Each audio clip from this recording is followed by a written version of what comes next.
Welcome back, YouTubers, and today I'm going to do the review which is between Geelong and the Brisbane Lions. An upset for my estimations and probably a lot of people. The Cats got home by 27 points in the end.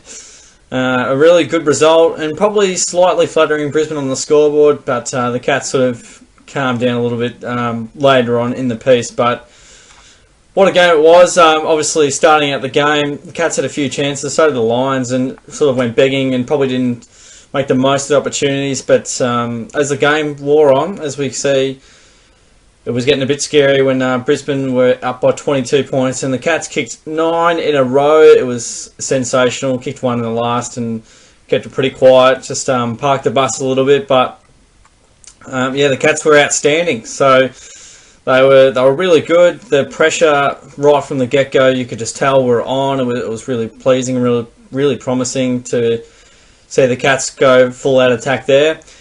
What they weren't doing is they were very defensive early on, and probably, yeah, it's got them unstuck a few times. A few costly turnovers from the Cats, sort of chipping it around and playing very defensively minded, and often that seems to happen when the Cats play that kind of way. They force into turnover and then goals come of silly defensive errors. Geelong don't have a great, I suppose, kicking from the back six, so they really need to get the ball movement in the right hands at the right times to sort of reduce the exploit of that happening. But yeah, what a result. I'm really pleased.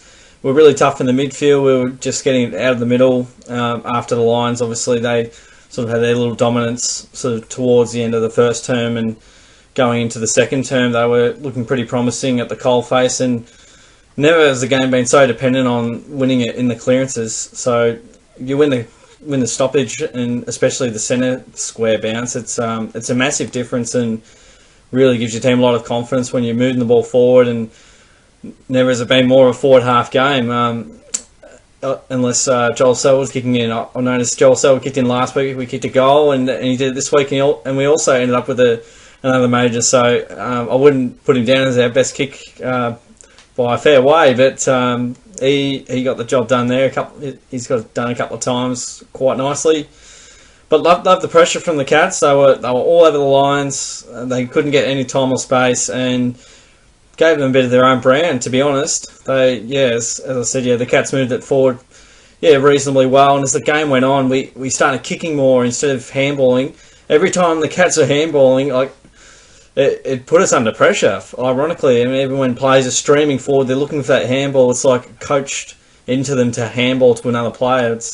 But these silly 1 metre handballs aren't going to get you anywhere. So I found as the Cats kicked it out of congestion, out of the back 50, or kicked it, from wing forward, it put the Lions' defence under pressure, and they panicked and and we were able to sort of generate some turnovers there, and kick some goals as a result. And that third term, we really put the pedal to the metal. We kicked, obviously, 7 goals. The biggest score this year in a quarter was by the Cats in this game. 7 goals 4 in the third term. So 7 goals 3, my bad. And that's why we love this game, because of that type of football. None of this Melbourne Geelong defensive crap. We want to see players taking the game on, kicking it long, putting defences under pressure, keeping it in your forward half, and then generating more turnovers, getting goals on the board. That's what it's about. So I really liked it when the Cats took the game on, and you wonder how do they play that way defensively and they get the results they get. But when they play attacking, it looks so much better, and we get so much more bang for our buck when we go inside 50. It just boggles my mind how we play such a defensive game style. It's easy for me to say on the outside, but I'm not in the coach's box. But it just blows my mind. But as I said, super pleased with the result. I obviously tipped the Lions probably in the sort of the 3-4 goal range, and the Cats, they did it very well. The votes were tricky because there was a lot of good players, and I love it when there's a lot of good players because it means we've played well. For a starter, I've given the 3 to Sam Menegola. Congratulations for 2-3 voters in a row. He got a couple of goals next to his name, 26 possessions, 5 marks, and we'll see how many clearances he got next to his name. He got 0. But he gained a lot of meterage, nearly 500 metres gained from in a goal because he's such a long penetrating kick. Kicked some goals at crucial times and he's really racking up the ball. He's taken a step up this year. He really has. And I love the way he's gone about it. He's generally efficient with the ball in hand and things normally happen when he has it. So not the quickest bloke of all time, but that's okay. That's all good. The 2 votes was really tough. I'm going to give it to Hawkins because he's kicked 3 goals on the best defender in the game, apparently. Harris Andrews, which I think is pretty much spot on. 3 goals, 15 possessions, 6 marks, 5 tackles as your massive key forward. Even got some hit-outs in there. And probably got a lot of scoring involvements as well. As he tends to do, Tom, he's a very team-oriented player. Really, good conversion. Obviously, there's been times where he might not have kicked super straight and probably could have got better, results. But look, 3 against the Lions, pretty good. He didn't kick a goal last time, and the fact that it was on Harris Andrews, I thought was quite significant. And he was the good big man on the game. 1 vote to Paddy Dangerfield. So it was Dangerfield or Hawkins for the votes for the 2 and 1. Paddy got the 1. Probably his ball use wasn't superb, as we know. He often doesn't.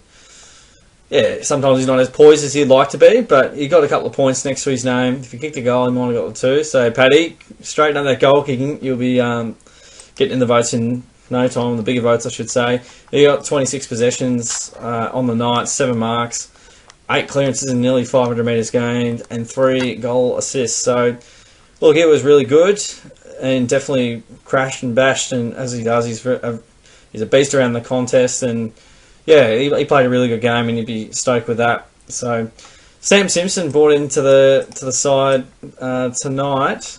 So he obviously didn't get stacks of metres gained, a few handballs in there, but 27 possessions, a leading possession winner on the ground, I'm pretty sure. So that was quite impressive for his first game in for the year. He's probably only played about 8 or 9 games thereabouts. Of course, Lachie Neale I don't know how he got 26, but he found a way. He often finds a way. I mentioned Menegola. Lions got 20. Guthrie, 22. He played a pretty solid game as well. Selwood was okay. He tries so hard. He's not the best kick of all time, as we know, but he tries hard. Tui was good. Good with 19. Parfitt, let's see how many tackles he laid this week. Parfitt, 3 tackles by the looks of it. Dalhouse was not too bad. The little master, he was a potential for a vote as well. 2 goals, 14 possessions, and he obviously had a few fumbles here and there, but his game was very good. Buse got better as the game went on. Blitzars was pretty solid down back, I must say.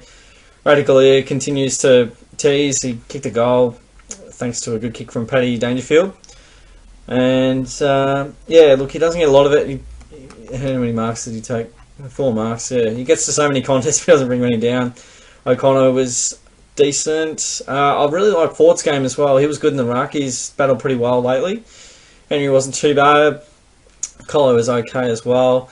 I really like Gary Rowan's game as also. He got 11 possessions, 2 goals. He could have kicked a few more. And if he took a few more marks, Rowan's just going to take a few more grabs and he's good as gold. Myers didn't register a major, but handy in the forward line. Taylor, not too bad. And when there's all the lines there, that's a positive. Obviously, Duncan and Narkle went off injured, so that's going to be telling for the Cats and some hamstrings there. So it's looking pretty dour there. So they'll probably be out for a number of weeks, you'd imagine. As far as who comes in, hopefully Clark comes in. I'm hoping Jenkins can make his way in. He's probably another week away. I don't know. They'll probably persist with Radicalier, but I think it's time for him to have a bit of a rest. I need to see more from him, so we'll wait and see. But I think Henry in for Clark. Hopefully they put in Henry for Clark for one of these guys. But if not, for Henry for sure, because we look a bit tall down back, and not a lot of great kicks down back, as I was mentioning. So we really got to improve our output there. And obviously Narkle. I'd have to check our injury list and our actual list and who's available. But yeah, I would imagine hopefully that gets made. I don't want Zach Guthrie. I don't want Parsons in. You know what those guys can do, and it's nothing pretty. So just keep them out. Yeah, seems like we've got a reasonably full list. So not too many are coming to mind. But if we look at the week after, we have got, and it'll be interesting to see how the Pies go against the Hawks. So we've got Collingwood.